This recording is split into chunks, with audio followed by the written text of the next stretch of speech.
Que el 10 de mayo de todos los años sea consagrado por los hijos a enaltecer en vida o en memoria a quienes les dieron el ser. Estas fueron las líneas que el periódico Excelsior publicó el 13 de abril de 1922, para dar inicio así a lo que sería una de las festividades más importantes en México, el Día de las Madres.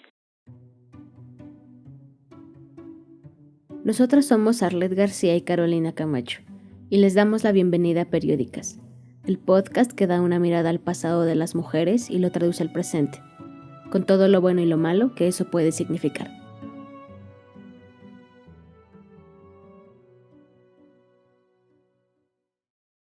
Nos transportamos a 1917, justo un año después del primer movimiento de mujeres en México, el Congreso de 1916, del cual, por cierto, hablaremos a profundidad en nuestro siguiente episodio. Esa fue la primera vez que en un mismo lugar se reunieron mujeres para apelar a sus derechos. El Congreso se llevó a cabo en Yucatán, un estado situado al sureste del país, conocido además de por sus playas, arqueología y cenotes de postal, por sus ideologías conservadoras y religiosas.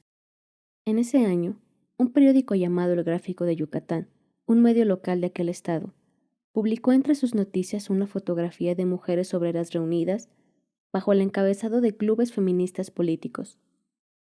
Este hecho es relevante, porque en ese momento las mujeres se encontraban relegadas al espacio privado, y era impactante que existiera un grupo de mujeres obreras proclamadas abiertamente como feministas. El mencionado primer Congreso de Yucatán abrió el diálogo entre las mujeres. Fue el espacio en el que las mujeres organizadas comenzaron a apelar por sus derechos primordiales, como la promulgación de la ciudadanía y la libertad individual.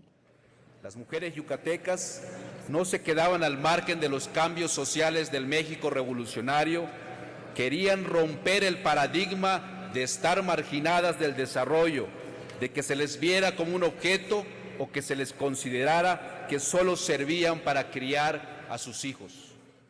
Se comenzó a abrir el debate ante temas estigmatizados como la sexualidad. Este primer espacio para las mujeres comenzó a quitar el velo de la vergüenza y alentaba a la organización colectiva para hablar de los temas que las trastocaban. Las mujeres estaban tomando relevancia, y de a poco empezaron a adueñarse de los espacios públicos. En las reuniones que ellas organizaban, se discutían en su mayoría temas de derechos, pero también política. Así poco a poco se comenzaban a involucrar en la toma de decisiones. Pero no todo era positivo. En un ambiente tradicionalista y conservador como el que imperaba en el país, un periódico en especial toma el protagonismo de esta historia. Nos referimos al periódico Excelsior como se conoce hoy en día, pero nombrado en ese momento únicamente como el periódico de la vida nacional. Este promulgaba dentro de su línea editorial el discurso de las buenas costumbres, un discurso que por supuesto coaccionaba a la población mexicana incluyendo a las mujeres. Excelsior comenzó a alentar de una manera muy particular la tarea de la maternidad. Implementó ejercicios de propaganda que invitaba a las mujeres a tener incluso el mayor número de hijos vivos en el país. Pero ¿qué de malo hubo en todo esto? Fue coincidencia que justamente 6 años después de que las mujeres comenzaron a organizarse, Excelsior llegara con un discurso pro mujeres, pero incentivando únicamente a aquellas que cumplían con el rol y el deber ser femenino como la maternidad. Para responder a estas incógnitas, a continuación daremos un breve viaje por la historia feminista mexicana y cómo ésta fue avanzando para después estancarse. Avances en materia de derechos para las mujeres llevaban aconteciendo desde hace algunos años atrás, como la aprobación del divorcio en el año de 1914, una ley aprobada por el entonces presidente Venustiano Carranza, un acto considerado de los más progresistas para sus tiempos. Aunque la participación de las mujeres en la política mexicana recién estaba comenzando, ya tenían un lugar relevante en los espacios antes inaccesibles como en la política local. Nombres como el de Hermila Galindo, Antonieta Rivas Mercado y Elvia Carrillo Puerto, que ahora son referentes de la Revolución de las Mujeres Mexicanas, comenzaban a resonar. Elvia Carrillo fue una de las mujeres más importantes e influyentes en la lucha feminista mexicana durante la década de los años 20. junto a su hermano Felipe Carrillo Puerto, quien en ese momento era gobernador de Yucatán. Felipe entendía la importancia y el peso que la mujer representaría en la política del país. Por ello respaldaba y apoyaba las iniciativas feministas de su hermana Elvia. Su lucha en conjunto resonó en el movimiento, pero el asesinato de Felipe en 1924 provocó un alto obligado a todos estos avances a nivel local, pues en la línea política oficial ya no existía apoyo. A pesar de este suceso, los esfuerzos por parte de las mujeres durante la década continuaron. Por ejemplo, Elena Torres y Refugio García fundaron en 1923 la sección mexicana de la Liga Panamericana de Mujeres, que entre otras cosas buscaba establecer contacto con organizaciones femeninas fuera de México. Esta búsqueda de alianzas tuvo como resultado que para el año siguiente, es decir, en 1924, se celebrara el primer congreso de la Liga con sede en la Ciudad de México. Así entonces, para finales de la década, el voto femenino se convirtió en un tema obligatorio en la agenda política del país. Comenzando la década de los años 30, todavía seguían los esfuerzos de las mujeres por continuar y avanzar en la lucha, aunque de manera paulatina, pero ya habían conseguido logros significativos. Así aparecieron asociaciones feministas oficiales con nombre y apellido que buscaban específicamente luchar por los derechos de las mujeres. En ese momento, el movimiento se encontraba estrictamente ligado a la vida política, y como consecuencia del momento y contexto histórico mundial, dentro de la lucha femenina en nuestro país hubo división. Por ejemplo, las mujeres miembros del Partido Comunista Mexicano reclamaban a las mujeres del Partido Nacional Revolucionario que la lucha de clases antecedía y debía estar por encima de la lucha de género. Esta y otras contradicciones fragmentaban el movimiento. Para unificar estas divisiones y recordar que a pesar de los diferentes contextos e ideologías, todas las mujeres mexicanas estaban en sintonía por la misma causa, en 1935 fue creado el FUPDM, Frente Único Pro Derechos de la Mujer, que buscaba, pues, terminar con las divisiones internas que acechaban al feminismo y hacer de la lucha de género una lucha apartidista, que incluyera a toda mujer sin importar la derecha o la izquierda, ser pobre o ser rica, ser liberal o conservadora. Las siguientes líneas las rescatamos del trabajo de la doctora Esperanza Tuñón Pablos, quien en su momento tuvo la dicha de entrevistar a Adelina Cendejas, una de las fundadoras del Frente. En esta entrevista, Adelina Cendejas dice: La mayor virtud del FUPDM es que tenía los problemas de la mujer enfrente y agarraba desde los más simples hasta los más altos.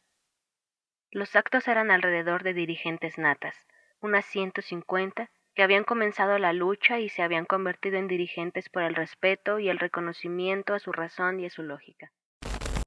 La organización de las mujeres era tal que el Frente llegó a tener hasta 50,000 miembros.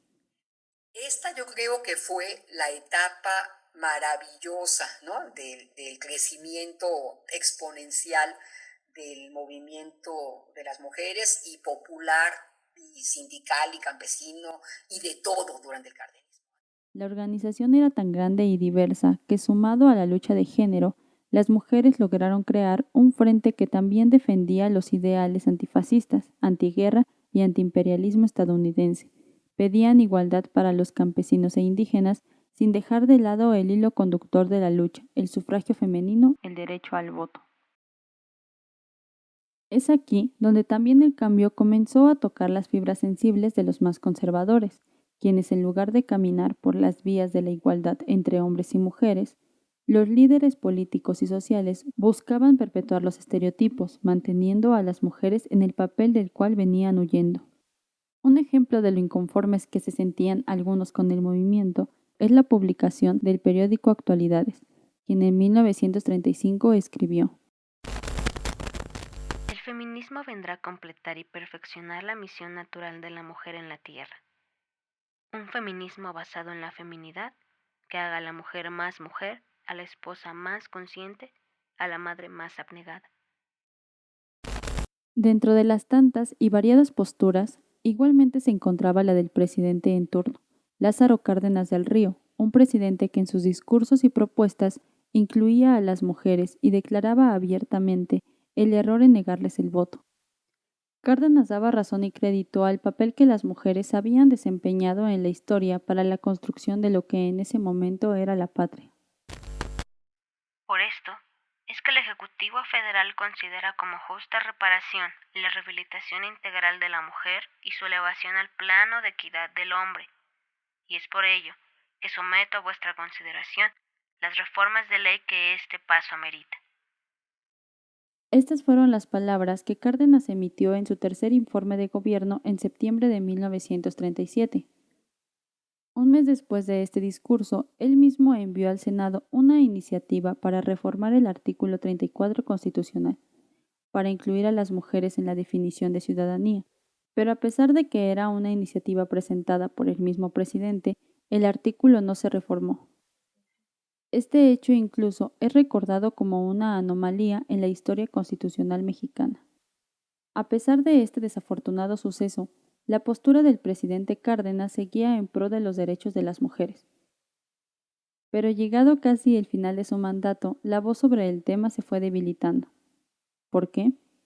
Porque Cárdenas y los suyos comenzaron a creer que el dar poder a las mujeres serviría también para dar poder a sus oponentes de aquel entonces.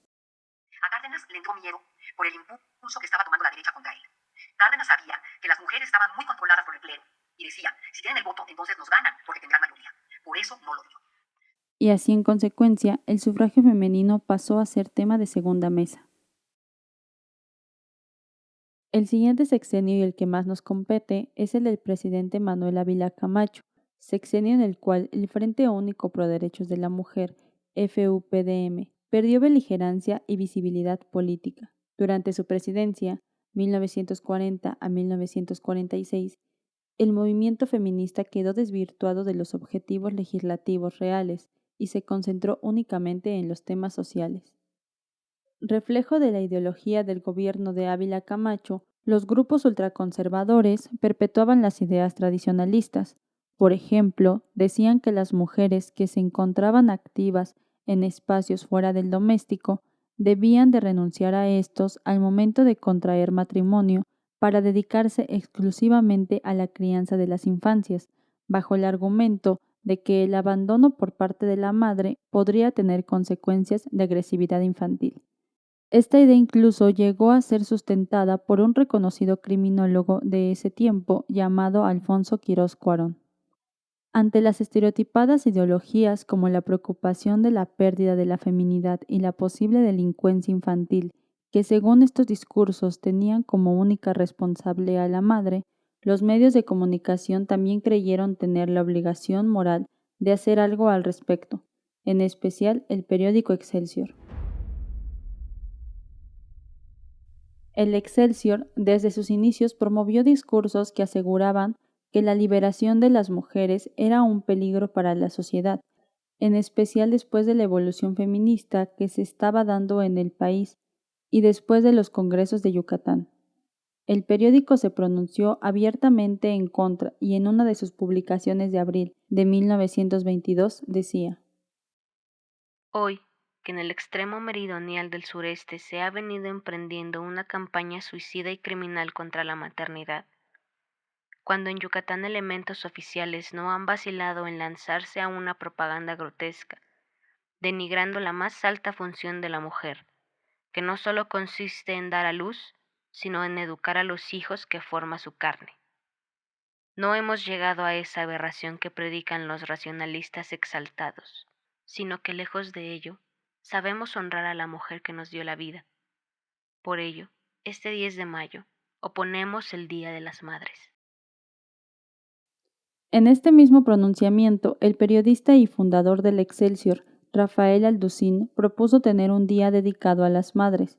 Para ello, colocaron en la primera plana: Glorifica en este día, lector, a la noble matrona que te dio la vida. Con un beso o una flor, demuéstrale tu gratitud.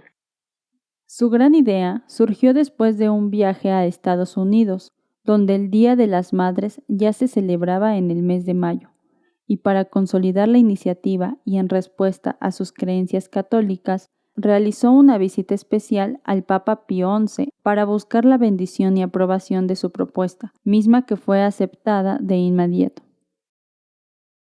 A partir de ese día, en el Excelsior, cada 10 de mayo se dedicaban las planas completas a rememorar la maternidad a través de concursos, convocatorias a eventos, festivales, rifas y homenajes. Su discurso también se valía de enaltecer la labor doméstica y de crianza. Aunque parezca broma, llegaron a crear concursos que premiaban a la mujer que tuviera más hijos vivos. Lanzaron también la convocatoria para la construcción del Monumento a la Madre, monumento que se encuentra en la Alcaldía Cuauhtémoc de la Ciudad de México, en el cual el mismo presidente en turno, Ávila Camacho, puso la primera piedra. La placa del monumento dice: a la que nos amó antes de conocernos. Y en los 90s, este fue intervenido por grupos feministas. Ellas colocaron otra placa debajo que decía: porque su maternidad fue voluntaria. Esta segunda placa de protesta al día de hoy ya no se encuentra en el lugar, pues no fue recolocada en la restauración del monolito tras los estragos que el terremoto de 2017 en la Ciudad de México dejó en él. La convocatoria que buscaba a la madre con más hijos fue lanzada por primera vez en 1941, el primer año del gobierno avilacamachista. Buscaban a la madre con 20 hijos vivos. Al concurso lo llamaron la Madre Prolífica. Otro de los concursos fue Niña o Niño 10 de mayo. En este, por ejemplo, se premiaba a la mujer que diera a luz al primer bebé de ese día. Dentro de sus contenidos, el periódico seguía promoviendo los festejos públicos para las madres mexicanas. Llegó a incluir en sus publicaciones consejos para los posibles buenos regalos que las madres debían recibir: un reloj pulsera, una caja de medias, un corset confortable. En la edición del 10 de mayo de 1941 publicaron: Mater Dolorosa. La madre sabe nutrir su fe con su amargura, cultivar su esperanza con su llanto, porque en ella palpita el futuro, y de la noche de su dolor surge el luminoso amanecer de la humanidad. Estas líneas son un claro ejemplo de la intención de los discursos, por reforzar la idea de la madre abnegada, la madre que se sacrifica, una maternidad que solamente con sufrimiento podía ser exaltada, que solamente con sufrimiento valía darle agradecimiento. Y aunque sabemos que el pasado siempre tendrá una desventaja sobre la sabiduría del presente, creemos certero el ejercicio de sentarnos a desmenuzar las capas que dan como resultado el hoy. Llegado a este punto del episodio, te darás cuenta que las acciones del gobierno avilacamachista no fueron fortuitas. Con ayuda de muchos, entre ellos el periódico Excelsior, la propaganda sobre la maternidad sirvió como herramienta para contener los avances de las mujeres en el país. Premeditado o no, el sexenio de Ávila Camacho sin duda frenó los avances. Su antecesor Cárdenas estuvo a punto de otorgar el voto a las mujeres mexicanas en el 37. Ávila Camacho llegó al poder en el 40, y el voto femenino se concedió en nuestro país hasta el 53, pero se ejerció en el 55. No es coincidencia. El discurso de Excelsior sobre la maternidad y las mujeres cambió hasta finales de los años 60. Con la llegada de nuevos pensamientos, el periódico abrió su espacio para que fueran las mujeres quienes contaran su versión y visión renovada de la vida. En consecuencia, claro, de las inconformidades de las mujeres y respaldadas por los discursos de la segunda ola feminista que se estaba viviendo en el país. En 1970, por ejemplo, las convocatorias del periódico ya invitaban a las mujeres a escribir sus mejores recomendaciones para educar a los hijos e hijas mientras ellas trabajaban. Así entonces, los concursos absurdos y el discurso tradicionalista del diario terminó en esta década. Aunque la celebración y oda a la maternidad sigue vigente hasta la fecha en nuestro país, la forma de vivirla y asumirla ha cambiado, gracias a los esfuerzos sumados de las mujeres dentro de la política y sociedad del México actual. Incluso algo tan vano como los obsequios que otorgamos a las madres en el 10 de mayo son distintos. Se trata de una resignificación de la fecha. Se trata de una resignificación de la vida de las mujeres mexicanas que son madres.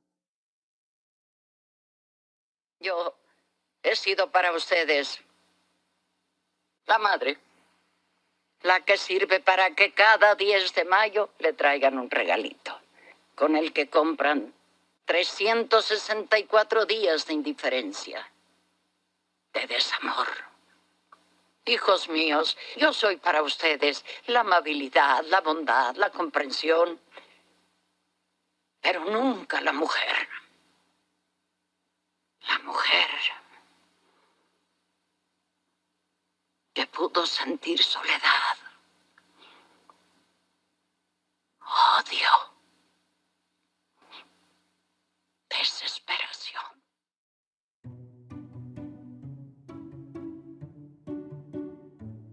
Queremos resaltar que este episodio no habría sido posible sin la consulta del trabajo de la doctora Marta Santillán en su artículo El discurso tradicionalista sobre la maternidad y el artículo Mujeres de ayer, participación política femenina en México 1910-1960 de la doctora Carmen Ramos Escandón. Ambos trabajos espléndidos que consultamos para la realización de este episodio. Esto fue Periódicas. Nos vemos aquí en 15 días para una nueva historia. Síguenos en tu plataforma de podcast favorita y en nuestras redes sociales. Compártenos con tus amigas, primas, hermanas, tías, vecinas, compañeras o con quien tú quieras, que todas merecemos conocer nuestro pasado y traducirlo al presente, con todo lo bueno y lo malo que eso puede significar.